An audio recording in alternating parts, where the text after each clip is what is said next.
French Open Wimbledon period. He let Carlos off the hook to a degree. I don't want to take anything away from Carlos. That was a fantastic match, the semis at Roland Garros. But Sinner's up 6-2, 2-love.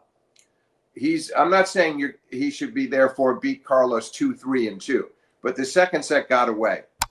He wins the third, and then he's serving at 4-5 in the fourth with a 40-15, and that game kind of got away from him. I thought at the very least he could have gotten to a 4-set tiebreak. He was holding really easily up until then, and maybe he finishes Carlos off, and maybe then he goes on and beats Zverev for the title. And then the 5-set loss to Medvedev, the only time he lost to Medvedev all year long, was that Wimbledon quarter. So that was maybe the only disappointing stretch of the year for him, the way I look at it. But otherwise, almost unblemished. The only thing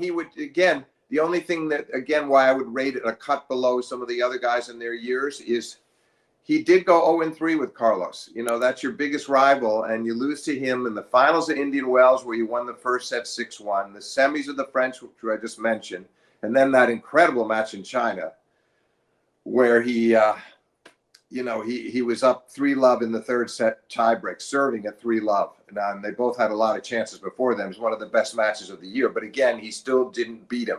Lost 7 straight points.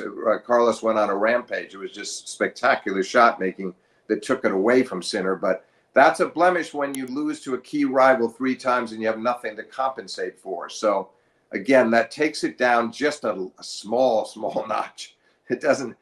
But I think he's going to be very conscious of that next year. He doesn't want to have another losing record against Carlos. At the very least, he wants to hold his own and hopefully have the upper hand. That's going to be one of the more interesting aspects of 2025 is to see how the Alcaraz-Sinner rivalry unfolds, because they've already given us 10 wonderful matches so far, and I think we have another 50 to look forward to in the years ahead. Wow, yeah. Well, looking forward to those. Yeah, I mean, it's interesting, the rivalry, right? Because Djokovic in his phenomenal years, and there's been quite a few of them, but he's dominated those head-to-heads with Federer and Nadal as well, 2011, 2015 especially. And so it's interesting that exactly. 6-0 against Rafa, 4-1 against Roger. That's pretty amazing work. And that's what you want. That's what you want as a champion, to beat your biggest and best rivals when it matters the most. And Sinner, to his great credit, commented after the loss in China and said that he thinks about Carlos all the time. Not in a vengeful way, just about what do I have to do to beat this guy? Not negatively. Sounded very positive, kind of like, okay, I know I have to do something special against him. What is it? He'll figure it out, because I think he's too good. As I say, I don't expect that Carlos to go away, and Carlos is a magnificent talent. I just think that Sinner owes it to himself to be right in there with him, at least trading victories and getting his share of victories. Just find it fascinating, because I think of Carlos as the one where the level, like I'll put my hand up here. Carlos can be way up here at the top of my screen, or he can be down here. Sinner is always somewhere in between and very close to Carlos. Close, maybe not quite at Carlos's peak level, but close enough. And yet he lost all 3 matches.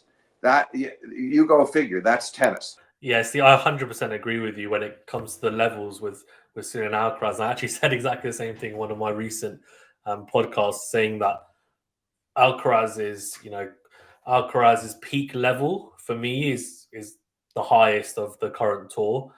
Sinner's just below that, but Sinner's base level is quite a lot higher than Alcaraz's. So I think there was an interesting little segment that the ATP did with Carlos and Yannick, and Carlos said one of the best things about Sinner is that he always plays at a 9 or 10 out of 10 every match. And I think he was being a little bit generous, so we could say maybe an 8 or 9 out of 10, let's say, for example, in every match. And out for Carlos, he can sometimes, I think it's fair to say, he can dip to 6 out of 10 or even a 5 at times when he's really not feeling it. So, but he's capable of hitting those 10s, right? So I think that's the biggest difference. And that's why, like you were saying with the ranking, that's why Sinner's number 1, because despite splitting the slams, when it comes to consistency throughout the year, Carlos hasn't had that same consistency.